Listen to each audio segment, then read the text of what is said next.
So going back na nga, ayan, nagpapalo ng up to 60,000 pesos. And may 5 questions sila dito, background check. Kung meron ba tayong loan application na na-overdue. Kung gaano kadami yung loan apps natin ngayon na outstanding balance. Sa mga IDs naman, marami ditong pamimilian and halos lahat naman ng tao meron nito, kagaya ng national ID. Meron ding voter's ID. Pipicturean yung ID and may pa-selfie at 2 contact references. In short, pwede rin na walang trabaho.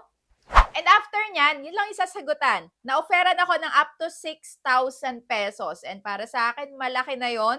And yung minimum na pwede ko ma-loan dito is 1,000 pesos. Pero wait lang. May nakita na naman akong familiar sa akin na pangalan, which is eto, Quick Pesa na naman.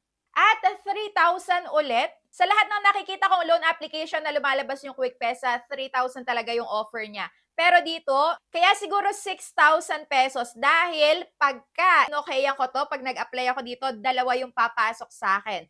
So ayan, magkahiwalay siya, ibig sabihin magkahiwalay din yung kaltas nito. At yon yung mahirap dyan. So, chinek ko na nga and tumpak. May makakaltas dito na service fee na 1,050 saka may VAT pa. May tax pa na 150.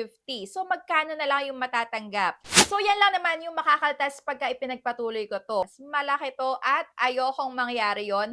Ayokong magbayad sa hindi ko naman talaga napakinabangan, hindi ko nagamit sa kung saan ko man gagamitin na importante. Tapos, malaki pa yung kaltas. Nako, wag tayo mag-settle sa ganito dahil masakit sa bulsa.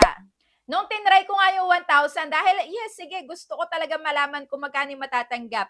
Pero pagka pala 1,000 pesos lang yung i-go ko dito is hindi pwede. Hindi ako makakapag-go dito dahil walang offer. Wala dito nakalagay sa baba. Ibig sabihin, kung gustuhin man natin or ayaw man natin na 6,000 talaga, baka mapilitan ka. At kung ako sa'yo, kung ayaw mo sumakit ang ulo mo, kung ayaw mo ma-stress, wag mo munang ipagpatuloy. Wag mong ipagpatuloy. Dahil ang laki ng makakaltas. O tingnan nyo, itinry ko sa 3,000 pesos, isa lang yung lumabas. So, etong Quick Pesa lang ulit.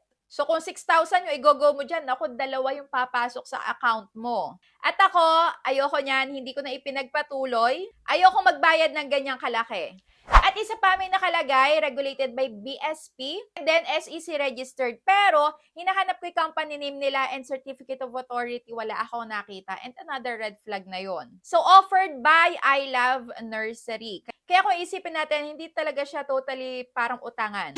So, lagi niyong tandaan, hindi sapat na may nakalagay dyan na BSP ha, saka SEC or CIC, AMLC. Mas okay na, chine-check muna natin,